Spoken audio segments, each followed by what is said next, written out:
This is Karen with NewClevelandRadio.net. And today we're talking about the Kenmore neighborhood in Akron. Now, many of you may have known this neighborhood back in its early days, and it was bustling. And then all of a sudden it got dark. And in 2018, it started to revitalize again. And today we are lucky to have Lori Julian with us because you're opening up a new store, correct? I am. I'm opening on Thursday. So that's just like 2 days from now. Yeah. Uh, and we have Tina with us. So tell me a little bit, Lori, what made you decide to open up in Kenmore? Because um, as I told Tina, I think last summer, um, the only thing that I had known about Kenmore was it was all run down. And then Tina and a few others said to me, no, you've got to come out. We've revitalized it. And now you've chosen to open a store there. So why Kenmore? Well, I'm an Akron resident, and I was looking for that old storefront with character. And this one became available, and I fell in love with it. And with all the revitalization that's going on Kenmore Boulevard, I thought this is the perfect fit. I get to be part of this revitalization of this stretch. Akron, there's not very many Main Street kind of stretches left. So I get to be part of that revitalization. And then I get this amazing storefront with hardwood floors, tall ceilings, and it's such a walkable area, and there's so many new businesses coming in. I just felt like the timing couldn't have been better for me to be part of what's going on here on Kenmore Boulevard. So, Tina, tell me, how did this revitalization all come about? So, in 2016, a small group of residents here in the neighborhood saw, the need to galvanize, support, create kind of kind of the soul of the neighborhood again, because we had lost so much of that with, different things leaving our school, on the brink of merging with another adjoining school, and just a lot of things. People were used to seeing things leave. And there were folks in the neighborhood that said, no, no more. Like, we're going to put our foot down together. We're going to do something. So they formed Kenmore Neighborhood Alliance. And then in 2017, we undertook this project called Kenmore Better Block. And I know you're familiar with that, and maybe some of your listeners are too, but Kenmore Better Block was basically just our chance to take our 3-block Kenmore Boulevard Business District. We're a little longer than that, but we focused it on the main 3 blocks and said, okay, what would this look like if it were pedestrian friendly, bike friendly? If the storefronts that are empty were filled with things that we surveyed the community and found out they wanted and needed in the neighborhood. So basically that's what we did, is we looked at the space, how it could be. We did it for 2 days, and I'll have you know that we uncovered that there were 5 recording studios in that small 3-block section of Kenmore Boulevard. Some of us knew of some, but not all. And we've got the Lay's Guitar Shop, the Guitar Department, the Rialto Theater. Like, it really emerged that Kenmore was a place where music was already happening, and something that we could rally around and celebrate. So those things kind of fit together nicely. Absolutely. So, Lori, how long have you wanted to have a store like this? So this is not my first store. I've been doing this since 2012. And I had a storefront in Wadsworth for, I think, about 4 years. I was in an old horse tack shop, and the property got sold, and the new owner had other plans for it. So I've kind of just been a migrant doing shows and renting space here and there. So it's always been in the back of my mind to find another storefront. I was just waiting for the right time and the right opportunity, and that happened. So here I am. Absolutely. And so, what I've noticed about Kenmore, it's a combination of vintage, but yet current, and there are some people would say, oh, no, you can't mix those things together. But really, you can. And Absolutely. it brings more of us together because there's a little something for everybody. So going back to these recording studios that you talked about, Tina, I know so many of the musicians in Northeast Ohio are just ecstatic to have the revitalization in Kenmore. Are these studios still producing, or tell me a little bit more about that? Yeah, so the pandemic was wild for music. I mean, particularly live music. And so many of our friends, they'd love to get out there and to perform in front of people and feel that energy. But a funny thing happened about halfway through, folks were like, okay, like this is happening. We need to do something. And folks started picking up their instruments again. And they got, of all places they felt safe was a recording studio, because that's a very one-on-one, you can distance somewhat and mitigate your risk there. And there's been some interesting collaborations and things going on in the studios, and I think people were just itching. Not everyone was ready, so you combine those things and you get some really unique art coming out. And I know Jim Ballard, our friend, he did a live show recording at the Rialto Theater. What folks might not realize, the Rialto Theater once housed one of the first silver screens. A neighborhood resident here in Kenmore invented the silver screen and assembled them across the street from Lori's new shop in the building upstairs. And a couple of guys from Norton took it over. They played in a band. They loved the small, intimate spaces. And in addition to putting the performing space in there, they put a recording studio.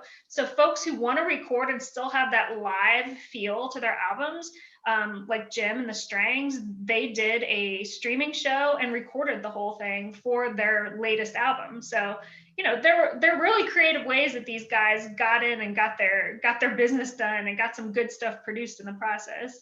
Absolutely. And I'm glad you brought up the pandemic, because so many people in the last year had that feeling there's nothing I can do. But yet that's not what we saw happening in Kenmore. And obviously that's not what happened with Lori, because you grew your idea and you're opening up, and we're still in the pandemic, but we're finding that it's okay. It's okay to cultivate what it is that you want to do. And it may not be as big as it would have been without the pandemic, but you know what? We can grow it, and we have to work together. So how do you think the other stores and restaurants and recording studios accepted you, Lori, when you decided to open up? Well, I've just slowly been meeting the other storefront owners. So I think from what the few that I've met so far, they're really excited, because the more that's happening here on the boulevard, just the better it's going to be, and the more people we're going to bring here. So I'm still in the process of meeting everybody. But those that I have met have been very excited about me coming to the boulevard. And your store is a vintage store, correct? It is. It's a mix of vintage and home decor, painted furniture. I carry a line of furniture paint called Wise Owl. I will be doing classes here.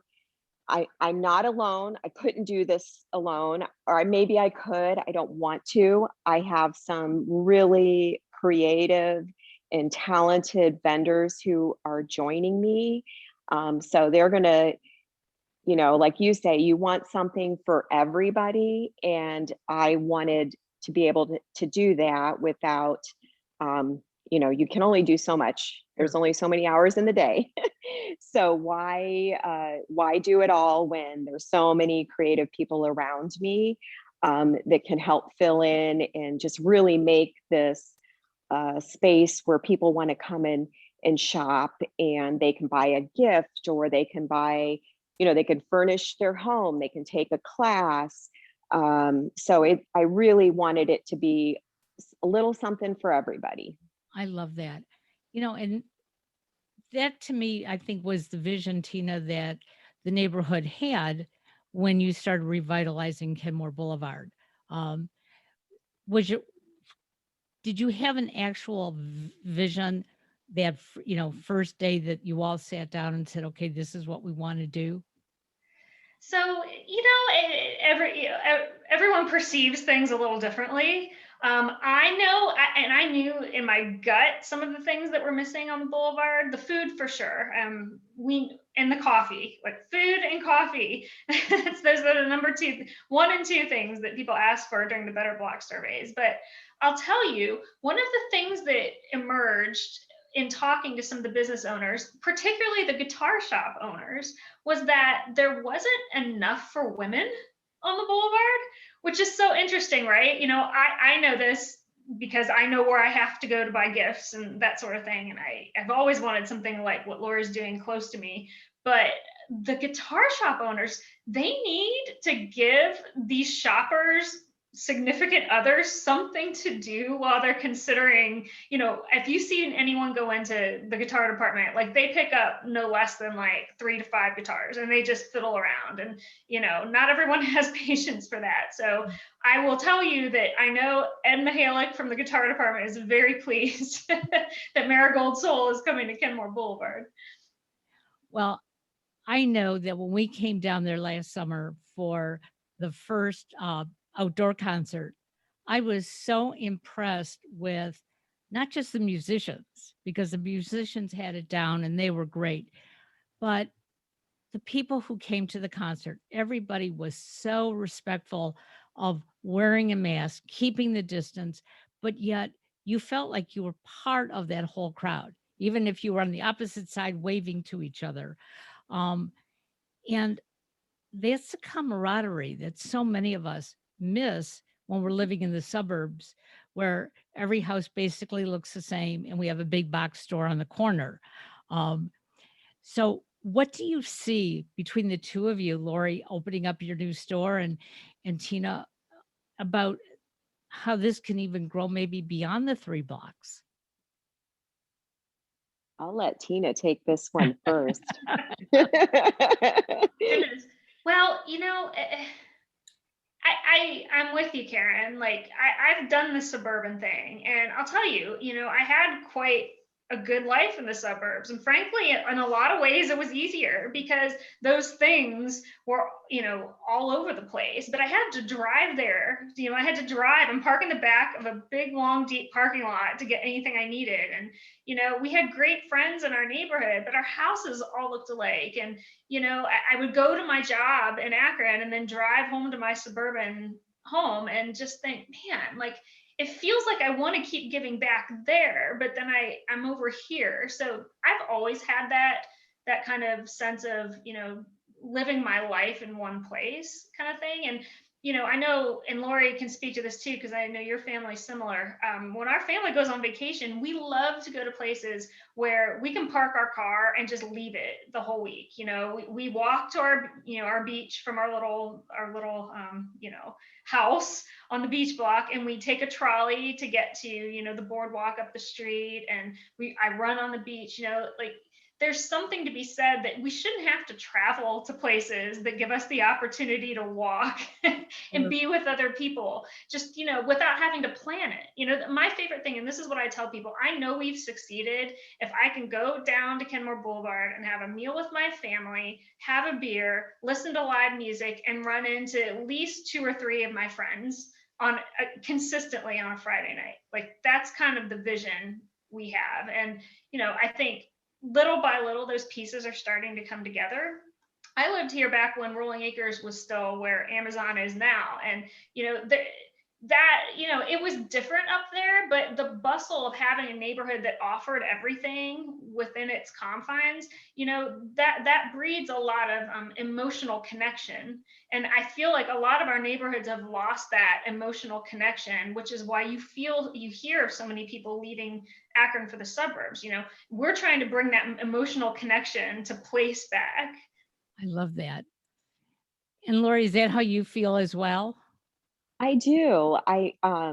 So I grew up where Tina was living. I grew up in Wadsworth, and but always wanted, like she said, I want to live in a community in the city where I can walk to have a meal, go to the library, get a cup of coffee, do some shopping.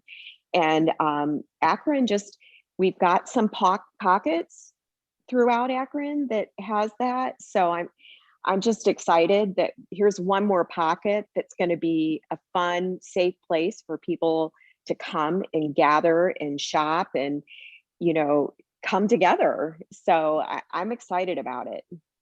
Well, I have to tell you, the one thing that I love about Kenmore Boulevard, and hopefully this summer I'll feel more comfortable getting out there more often.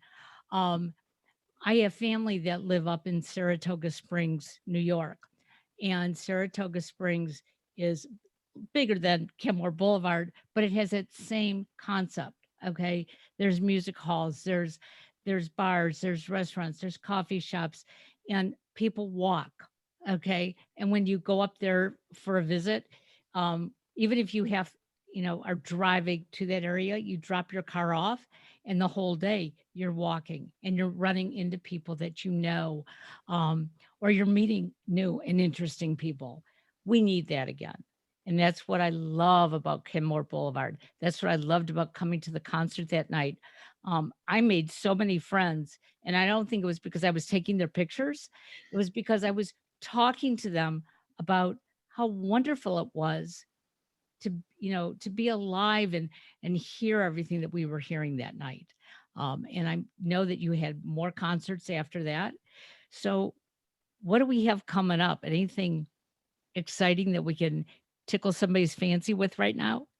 Absolutely. So June 4th, we're planning to restart our First Fridays again. So if you're familiar, and I will tell you, I'll put a little plug in for Wadsworth, because I'll tell you what, I left just as they were getting their Main Street organization going there, and they're doing a really nice job of, bringing people back to the downtown versus the shopping centers. So kudos to Adrian out there. And we're doing the same thing with our First Fridays. And of course, ours are centered around music. So every first Friday from 6 to 9 p.m. starting in June, you'll be able to come down for free, walk around, hear different musicians on different corners. We'll have a main stage with a closing act. He is probably familiar. All of these bands will be familiar to folks in the area. And Jim Ballard, our friend, is working on our committee to whittle down who our headliners are. So those announcements will be coming soon. We have themes for all of our First Fridays, all of them. And this is the great part.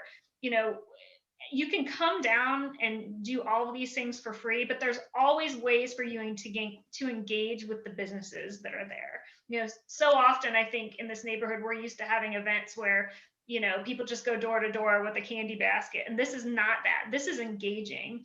And we expect the folks that come down will support our neighborhood businesses. And we've been told there's always a bounce in sales when people are down for First Fridays. So just know Lori's shop and the other new shops that are moving in, they'll be open late on the first Fridays of every month. So you can come down and bring your family and get some food and enjoy some really good music.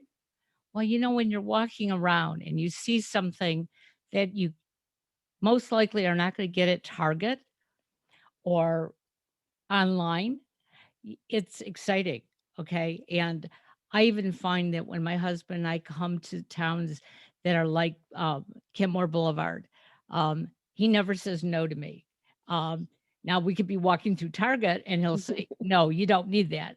But when I see something of interest and something maybe that was, handmade, or something that is so vintage that I never would have thought about it before, it's like, you know what? This is unique. We're going to spend the money. And he also likes to take care of the community. And so I'm hoping that we can get people, swarming the streets in safety this summer. That would be great.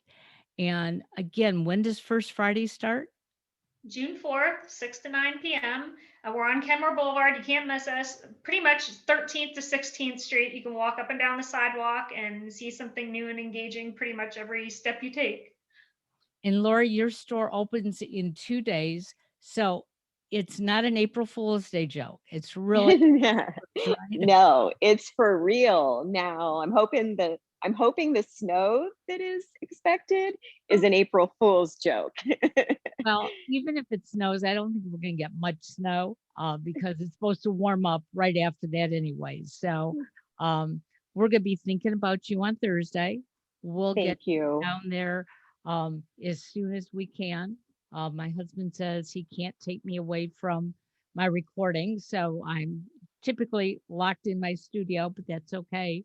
We'll keep talking about Kenmore Boulevard and stay in touch with us. Okay. That would be great. Thank you so much for having me today. You're very welcome. Tina, it's always great talking to you. And Yeah, let us know, when you have something else that you really want to share with us. Okay. sounds good. Thank you, Karen. Appreciate it. Bye bye now. Bye bye. Bye.